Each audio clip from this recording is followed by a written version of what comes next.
우리는 더 많은 것을 소유하고 경험하는 것을 풍요라 믿어왔습니다. 하지만 역설적이게도 물질이 넘쳐날수록 마음 한구석은 늘 공허하고 머릿속은 수많은 번뇌와 스트레스로 그 어느 때보다 소란스럽습니다. 그런데 여기 비움과 청소를 통해 진정한 풍요를 이야기하는 사람, 세계적인 정원 디자이너이자 일본에서 가장 존경받는 스님 중 한 분인 마스노 슌묘 스님의 이야기입니다. 여러분은 마지막으로 온전한 고요함을 느껴본 적이 언제인가요?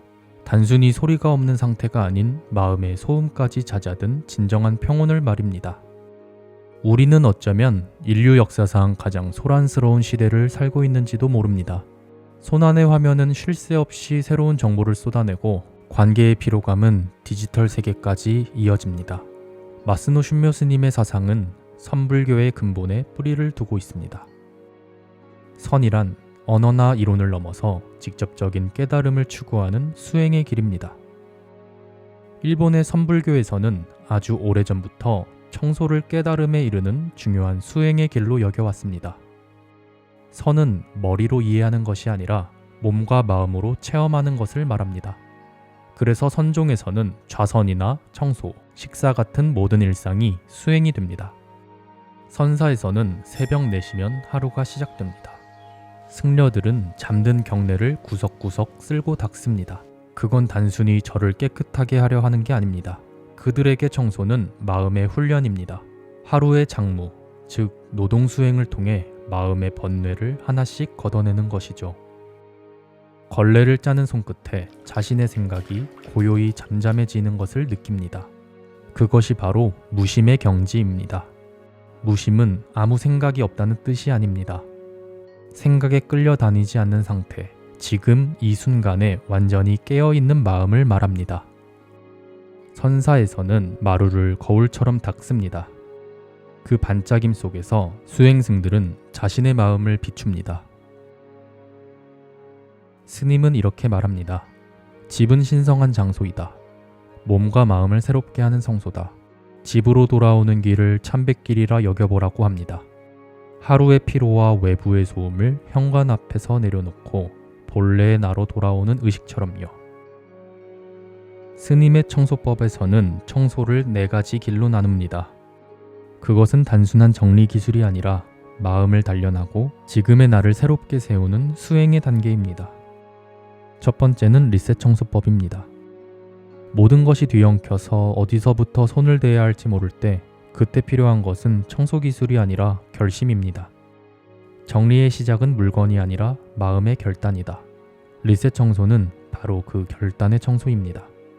물건을 하나하나 쥐고 이건 나중에 쓸지도 몰라 라고 머뭇거릴 때 그 순간이 마음의 시험대입니다. 선불교에서는 집착을 번뇌의 뿌리라 말합니다. 과거의 나, 그리고 오지 않은 미래의 가능성에 매달리는 마음, 그 마음을 놓는 것이 리셋 청소의 본질입니다. 책에서는 이렇게 조언합니다. 오지 않을지도 모를 나중을 위해 지금의 나를 짓누르게 두지 말라. 리셋 청소는 단순히 물건을 버리는 행위가 아닙니다. 새로운 나를 맞이하는 준비입니다. 물건의 무게를 덜 때마다 눈에 보이지 않는 마음의 짐도 함께 내려놓게 됩니다. 두 번째는 아침 청소법입니다. 하루의 시작은 마음을 새롭게 다듬는 시간입니다. 공간을 닦는 것은 마음의 거울을 닦는 일이다. 아침 청소법의 핵심은 기운을 바꾸는 일입니다. 밤새 정체되어 있던 공기를 바꾸는 일. 오늘은 어제와 다른 하루를 살겠습니다. 이건 물리적인 청소이자 의식의 전환입니다. 세 번째는 수행 청소법입니다. 수행 청소는 청소의 마음가짐에 대한 이야기입니다.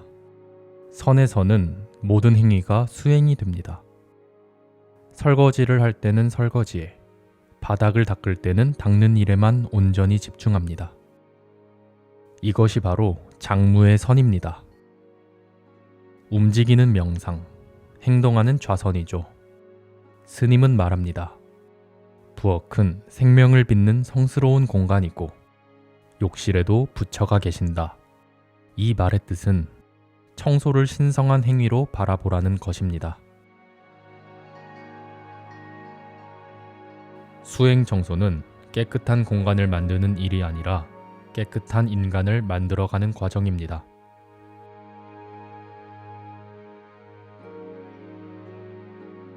네 번째는 습관 청소법입니다. 모든 수행의 완성은 습관입니다. 하루 15분이라도 꾸준히 하면 그것이 수행이 된다. 사찰 입구에는 각하조고라는 글귀가 새겨져 있습니다. 내 발밑부터 살피라는 뜻이죠. 습관 청소법은 그런 수행의 일상화입니다.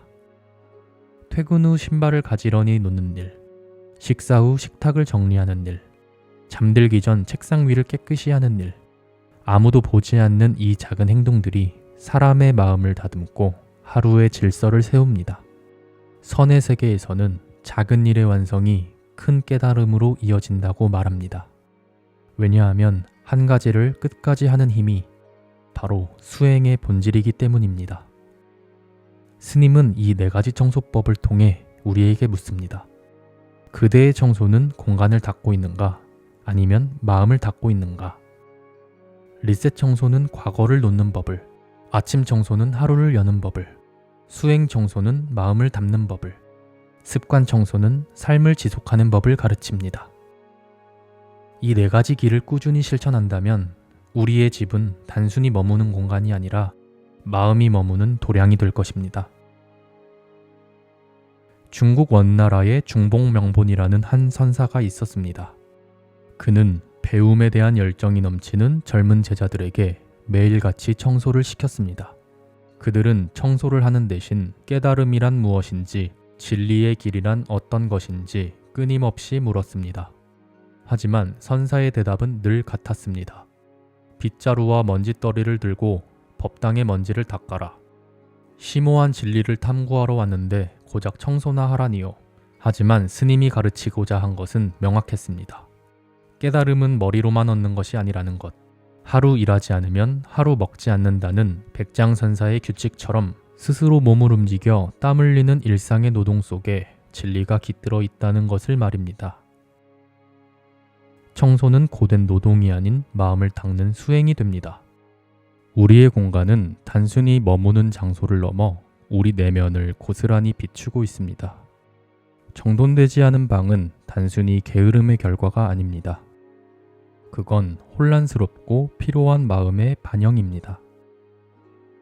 한편 깨끗한 공간은 자연스레 마음을 차분하게 가라앉힙니다. 우리의 감각은 언제나 공간의 영향을 받기 때문이죠. 우리는 언제부턴가 너무 쉽게 사고 너무 쉽게 버립니다. 하지만 마스노 슈묘 스님은 모든 물건은 100명을 거쳐서 온다는 걸 기억하라고 말합니다. 하나의 물건이 내 손에 오기까지 수많은 사람의 땀과 노력이 담겨 있다는 뜻입니다. 이 사실을 기억하면 물건을 함부로 대하거나 충동적으로 구매하기 어려워집니다. 물건에 대한 감사의 마음이 싹트기 때문입니다. 그는 진짜로 아까운 것이란 무엇인가? 라는 질문을 던집니다. 아직 쓸 수 있는 물건을 버리는 것, 그것이 진짜 아까운 것입니다. 무조건적인 미니멀리즘이 아닌 물건에 두 번째, 세 번째 생명을 주는 지혜, 아껴 쓰는 마음의 중요성을 일깨웁니다. 정리마켓 구독자분들은 잘 아실 겁니다. 버려진 물건을 리폼하여 다른 쓰임으로 재탄생시키는 주부님들의 지혜.